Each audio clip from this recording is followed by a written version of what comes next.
This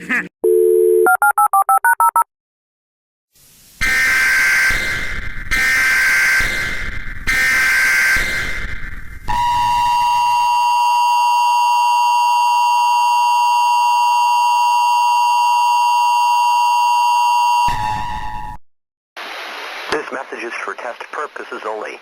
The National Weather Service in Chicago has issued this as a test message.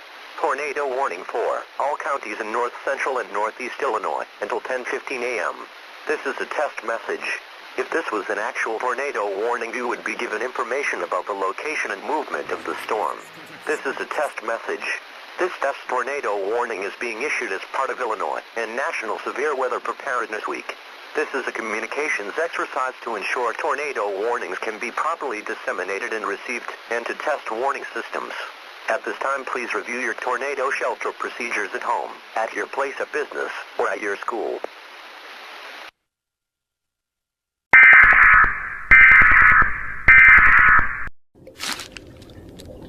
I did it! I made it outside!